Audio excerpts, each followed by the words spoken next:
Good day, my name is Leon. So I was involved in a university project where I needed to record some dialogues with various facial expressions and then map them to some 3D avatars. And given the little budget we had, I found AFClone, which has a much reasonable price comparing to other facial mocap software, and at the same time satisfies my needs in quite high quality.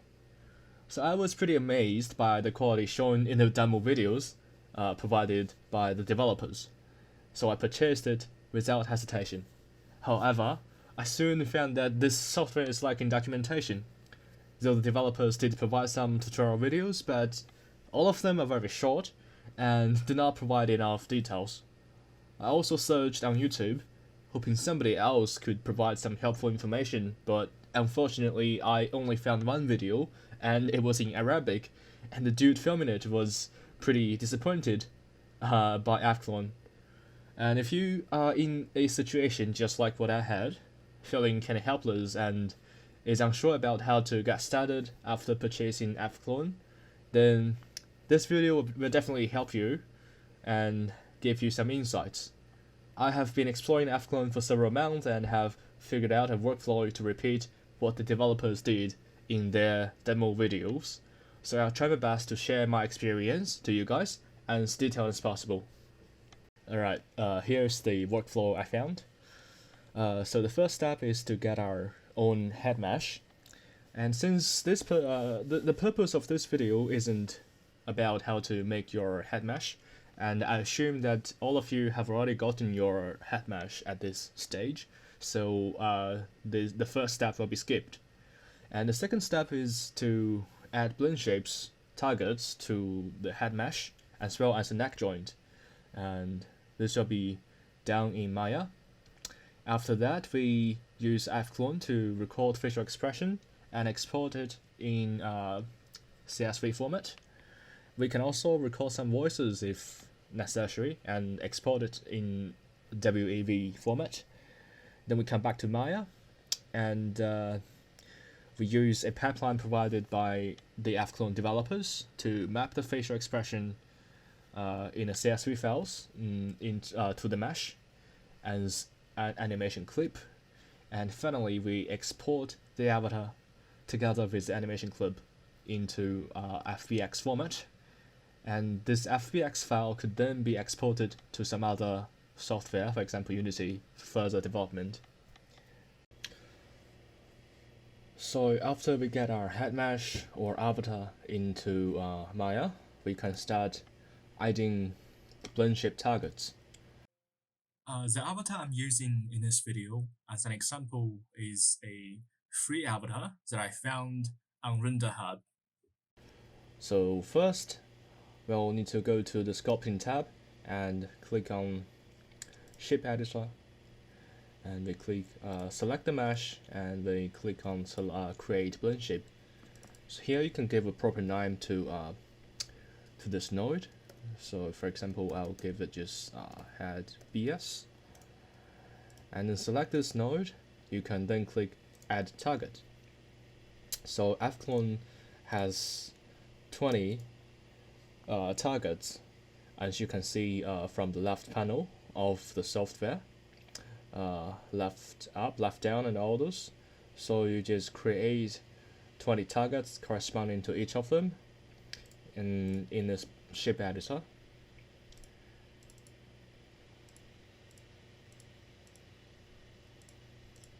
So we just continue adding targets.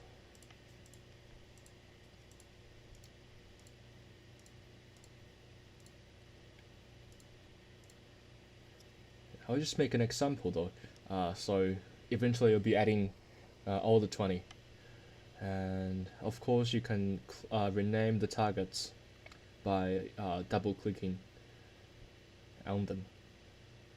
After that, let's go to AFClone's website and download its pipeline for Maya. After unzipping the file we downloaded from the AFClone's website, you should be expected to get this script, this Python script. And if we now go back to Maya and we go to Windows and select General Editors, then go to script editor. From here, we can open the script and click on open, and simply click on the execute button. We should be seeing the pipeline window popping up. Yeah, there we go. And here you can find the corresponding ivclone parameters.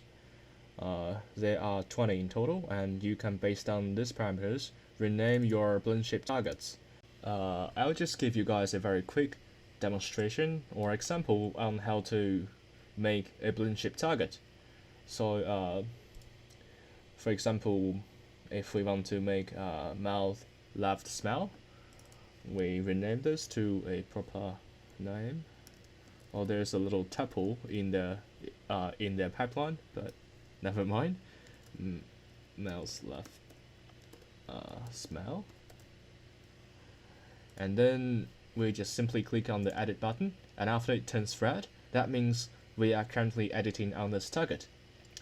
And so the tools I'm going to use is the grab tool from sculpting toolbar. So what I'll do is just to select the left side of the avatar's mouth and drag it a little bit up so it looks like the avatar is like smiling, kind of. I'll just make it very roughly, and you can, of course, you can just adjust it by selecting the edges or vertices surrounding this part to make it look better, but I'll just skip the procedure. Yeah, it's pretty simple, but it takes time. So when you finish editing on one target and you think it's ready, you just click on the edit button again to save the changes, and you can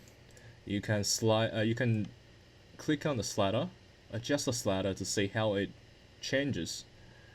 Yeah, so this one looks pretty good actually, and so after you finish all these parameters, your avatar should be ready for ivclone. A few moments later. And here we go. We've just made all the targets, and as we can see, each of them looks pretty cool. Yeah, all those targets look pretty good actually. Alrighty, so the next step we're going to do is to rig this avatar. There are quite a lot of ways to do this. So you could simply use this create joins tool to manually add joins and riggings to your avatar. Or in Maya 2020, there's a fancy feature called Quick Rig, which automatically does this for you. And I'll be using this one in this case. And again, I'll skip the details of it, but I'll put some link to other videos that talking about this in the description of this video. And if you choose to use create joins, you have to notice that you can't just rig the head or its neck only. You have to rig the whole body as well. Otherwise, it'll function incorrectly later when we map the expression recorded to this avatar. Okay, so the riggings were just completed, and now with the riggings we've got, as well as the blend shapes we've added, we could now go to ivclone to record some expression. Oh, there's one thing worth mentioning when opening ivclone. So you have to run it as administrator, otherwise it'll be not able to, generate some output format. For example, in this case, we'll need the CSV file. But if you don't run it as administrator, then the CSV file won't be generated. Well, I'll be just skipping the calibration process because I'm recording the screen, and doing the calibration makes my computer super slow.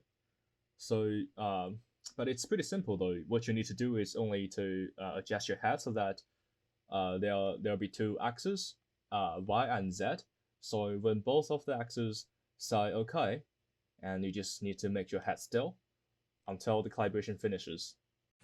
So you'll be seeing this page after we finish the calibration, and to record some expression, you have to first select a folder to save it. And you can also click on the soundbox if you want to record the voice as well. So we're currently doing it. And as you can see that since I've already purchased the software, the license is activated. To perform record function, you have to first purchase the software. So let's start recording. And I'll be just making some very exaggerated expression.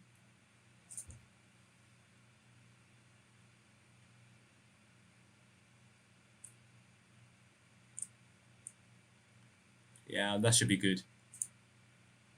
And we click stop, and then you can see it's saved to the folder I specified. I have just collected all the output files and put them into this folder.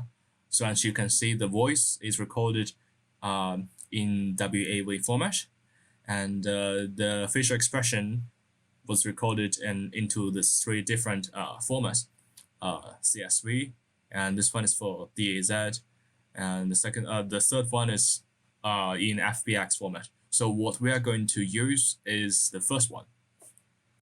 Now let's come back to Maya and band the blend shape targets we've made with the with the fclone parameters. So we first need to enter the blend shape node name. In this case, it's head BS. And we click on load targets button, and you can see the targets were loaded. So what we are going to do now is just to select the target with its corresponding blend shape fclone parameters and click on add link button. So we have to do this for all these blend shape targets, and you have to do it very carefully so every name of it matches. And I'll skip the rest of them. A few moments later. Alright, so I've just binded all the targets with its corresponding fclone parameters, and now we're going to enter the headbone line. So don't get confused by the name like headbone, because in QuickRig there's a joint called head as well as a joint called neck.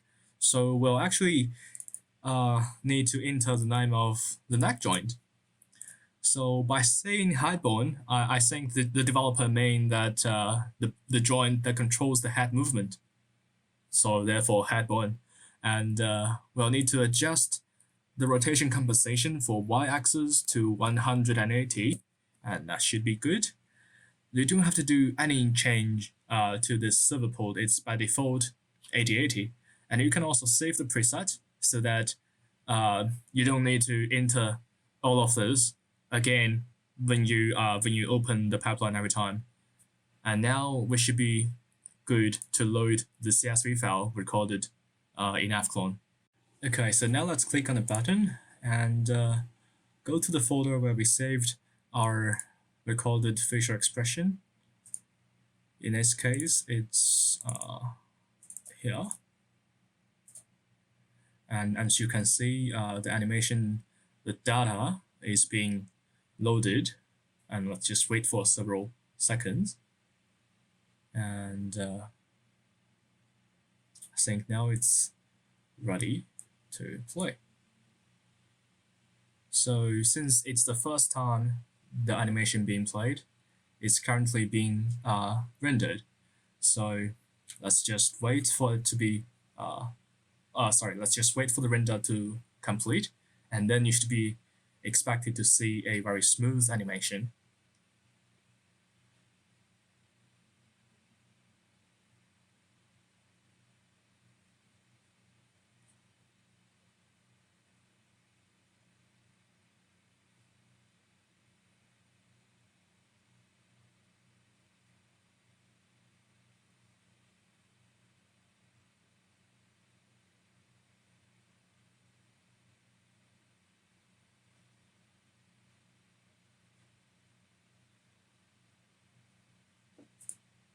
Okay, so now if we again click on the play button,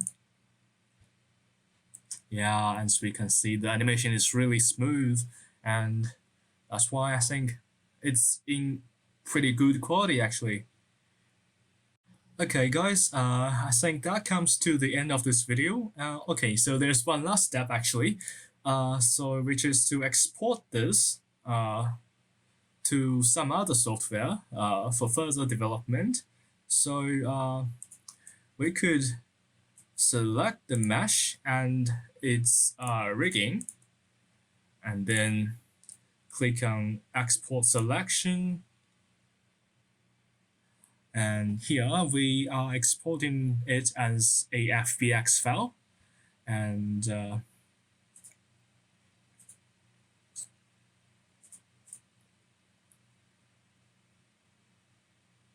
if we now go back to select export selection, and don't forget to tick the box in animation tab to include the animation clip we just made using fclones pipeline. And yeah, you can save it wherever you want, and that's it. Alright, thanks for watching guys. So in the future, I will probably upload another video talking about how to use this kind of FBX file in other software, for example Unity, for further development. So if you find this video helpful, don't forget to give me a thumbs up. And also if you have any question, just leave a comment to this video and I'll try to answer them as soon as possible. So yeah, that's it. I'll see you in the future.